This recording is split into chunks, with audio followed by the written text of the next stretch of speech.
Exercise 3.3 question number 2. Consider the following parallelogram. Find the value of the unknown x, y, z.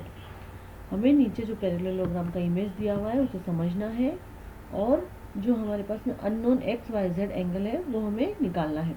यहाँ पर देखिए ABCD parallelogram दिया हुआ है, उसमें हमें केवल एक एंगल का मेजरमेंट दिया हुआ है 100 डिग्री। अब ये देखिए यहाँ पर एक्स वाई और जेड का हमें मेजरमेंट निकालना है।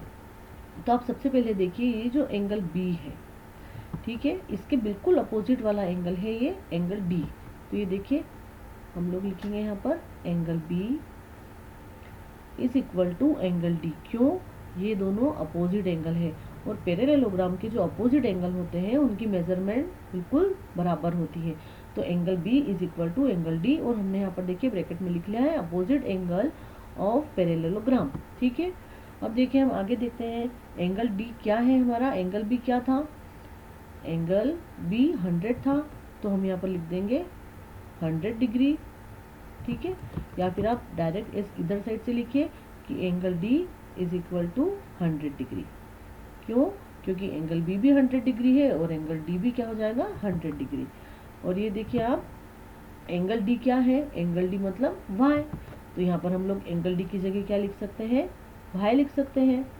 तो y is equal to 100 degree. देखिए हमारा एक आंसर तो आ गया, ये वाई हमने निकाल लिया है। अब देखिए एक और चीज़ हमारे पास में है, वो क्या है कि देखिए हमें एंगल बी पता है। ठीक है, अब यहाँ पर देखिए एंगल ए जो है, angle A plus angle B is equal to 180 degree होगा। क्यों? क्योंकि जो पैरेललोग्राम के एडजेसेंट एंगल होते हैं, ये देखिए एंगल बी और एंगल ए दोनों एडजेसेंट एंगल है और ये सप्लीमेंट्री होते हैं एक दूसरे के, मतलब इन दोनों का जो सम होगा 180 डिग्री होगा। ये हमें पता है, हमने लास्ट क्वेश्चन में क्वेश्चन नंबर 1 था उसमें भी किया था। तो एंगल ए plus angle B is equal टू हो जाएगा 180 डिग्री। और हमने देखिए यहाँ ब्रैकेट में लिख के रखा है क्या कि adjacent angle of a parallelogram are supplementary, और जो सप्लीमेंट्री एंगल होते हैं उनका सम 180 डिग्री होता है। ठीक है, तो अब यहाँ पर देखिए एंगल ए क्या है? एंगल ए है जेड, तो हम लोग यहाँ पर लिख देंगे z plus angle B. Angle B कितना है? एंगल बी है 100 डिग्री, ये हमें इमेज में दिख रहा है। ठीक है, और यहाँ पर हो जाएगा 180 डिग्री। ठीक है, अब देखिए हम लोग क्या करेंगे, z को यहीं रहने देते हैं, 100 को उठा के दूसरी तरफ ले गए तो 180 डिग्री माइनस 100 डिग्री।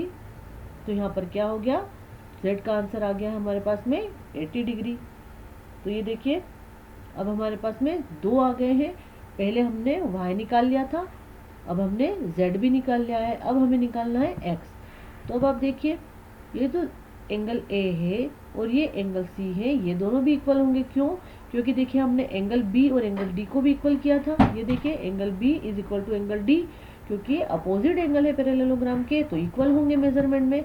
उसी प्रकार से एंगल a और एंगल c भी इक्वल होंगे, दोनों मेजरमेंट में इक्वल होंगे क्योंकि ये दोनों भी क्या है, अपोजिट एंगल है। तो हम लोग यहाँ पर लिख लेंगे, क्या लिखेंगे हम लोग? Angle a is equal to angle c। ये देखिए ब्रैकेट में लिख लिया opposite angle of a parallelogram. देखिए पैरेललोग्राम बार बार इतना बड़ा लिखने की बजाय आप ये पैरेलल की 2 लाइन का निशान बनाइए और GM लिखिए, तो वो भी पैरेललोग्राम पढ़ा जाता है। ये देखिए पैरेललोग्राम। ठीक है, तो अब देखिए एंगल a कितना है? एंगल a है z।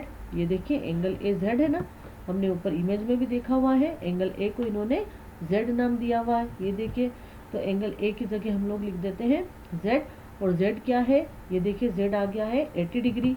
ठीक है, तो हम लोग यहाँ पर एंगल a की जगह लिख देंगे 80 डिग्री, और एंगल c क्या है? x है, तो ये x आ गया 80 डिग्री। अब हमारे पास में तीनों चीज़ें आ गई है, x का हमारे पास में वैल्यू आई है 80 डिग्री, y की हमारे पास में वैल्यू आ गई थी 100 डिग्री, तो ये लिख दिया हमने 100 डिग्री, और z की वैल्यू हमारे पास में आई है, z की वैल्यू भी 80 डिग्री, तो ये आ गया हमारे पास में 80, 100 एंड 80 डिग्री।